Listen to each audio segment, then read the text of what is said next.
예, 제가 마지막 질인데요. 답변을 들으면서 좀 잘 이해가 안 되는 것들만 몇 가지만 질문 드리겠습니다.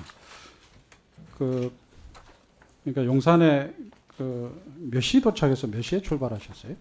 용산 도착 시간이 한 9시 55분 정도 된 걸로 제가 기억을 하고 있습니다. 그리고 출발한 건 10시 한 40분쯤 출발한 것 같습니다. 그러면은 그 대통령 뭐 국무회의는 아니지만 하여튼 그 자리에 대통령 와서 얘기하신 것도 듣고 그다음에 계엄 선포하는 것까지 다 듣고 나오신 거네. 계엄 선포하는 얘기를 직접 들은 건 아닙니다만은 뭐 여하튼간에. 네, 그렇습니다. 이미 계엄 선포하고 나서 이제 나오신 나왔습니다. 거잖아요. 네, 네. 네. 그래서 이제 부총리께서 사실상 전 과정에 있었다라고 해석할 수밖에 없어요.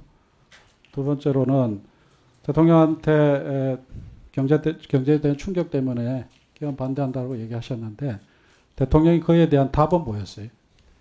구체적인 워딩이 어떻게 됐어요? 네, 돌이킬 수 없다 정도였던 것 같습니다. 뭐 이미 결심했기 때문에. 네, 뭐 그냥 돌이킬 수 없다는 정도의 워딩이 생각납니다. 네. 근데 경제에 대한 걱정도 없이 그게 뭐 경제만 가지고 상관없다. 그 정도 아주 절실하게 얘기했었을 거 아니에요. 네, 부총리께서. 그렇습니다. 근데 그걸 돌이킬 수 완전히 없다. 무시해 버리는 거예요? 뭐 그렇게밖에는 말씀 안 하셨습니다. 네. 그러니까 경제에 대한 걱정이 전혀 없는 거죠. 오늘 예비비 관련해서 질의가 많이 나왔는데요. 이 예비비 쪽지에 예비비가 들어가 있었다는 거는 계엄에 필요한 자금을 준비하라는 지시하고 똑같은 거잖아요. 그렇게 해석해도 되나요? 뭐 계엄 상황에 대해서 재정 자금을 확보하라는 정도로 의미가 될 것 같습니다. 네. 그런 거죠. 그러니까 구체적으로 계엄을 집행하기 위한 자금까지도 고민했던 거지, 대통령은.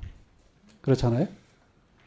그리고 거기에 기재부가 그 역할을 하라고 지시를 내린 거나 마찬가지잖아요.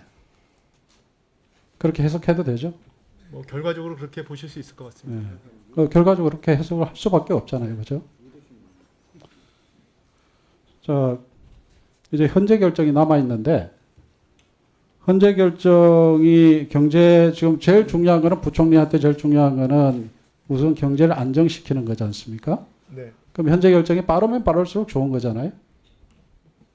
네, 뭐 어떠한 결정이든 헌법과 법률에 따라서 뭐 빨리 해소되는 것이 정책 불확실성이 경제에는 도움이 된다고 생각합니다. 그러니까 경제를 위해서는 이 사태가 빨리 마무리되는 게 제일 중요한 거잖아요. 정치적 불확실성을 그게 지금 해외에서도 요구하는 거잖아요. 그러죠? 네, 네, 그렇게 알고 있습니다. 예. 그러니까 부총리 입장에서는 경제 안정을 위해서는 현재 결정이 빨리 나오면 나올수록 좋다. 이렇게 제가 해석을 해도 되는 거죠? 뭐 정치적 불확실성 해소 차원에서는 그렇습니다. 네. 그렇죠? 자, 그렇게 하려면은 그 과정이 되게 중요하잖아요. 현재 결정까지. 가장 그 대외적인 메시지에 있어서는 정치적 프로세스와 경제적 프로세스를 분리하는 게 제일 좋잖아요. 네, 그렇습니다. 정치적 불안정에도 불구하고 경제 안정을 위해서는 정치권, 국회, 그리고 정부가 합심해서 이 문제를 해결하기 위해서 노력하고 있다라는 메시지를 대외적으로 보내는 게 제일 중요하잖아요. 네, 그렇죠? 동의합니다. 자, 그러면 국정협의체는 대단히 중요한 수단이 될 수 있잖아요. 글쎄 뭐 저는 명칭과 관계없이 여야에서 국회에서 장을 만들어 주시면 정부는 적극적으로 참여를 하겠습니다. 그렇죠. 그래서 이 국회와 정부가 함께하는 국정협의체는 이 위기를 극복하는 데서 가장 중요한 수단이 될 수 있다라는 걸 동의한다고 저는 해석하겠습니다. 네.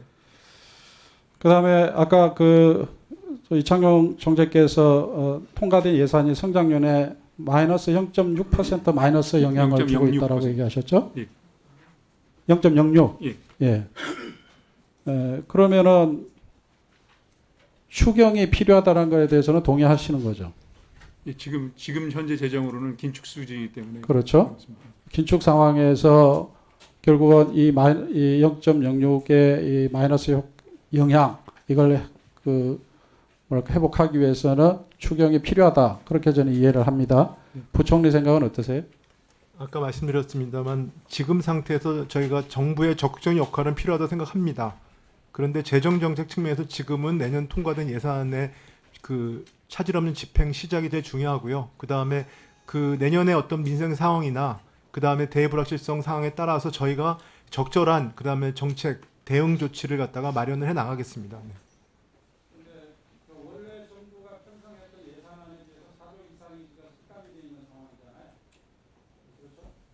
네, 근데 전체가 673조입니다. 일단 뭐 그렇습니다. 네.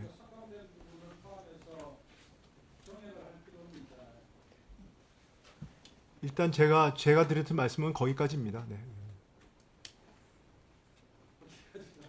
아니, 그러니까 저는 정부의 적정 역할을 고민하겠다, 저희가 필요하다고 생각을 했고요. 지금 저희가 할 수 있는 건 내년 예산을 정확히 집행하는 게 더 우선순위라에 있다는 말씀을 드린 것입니다.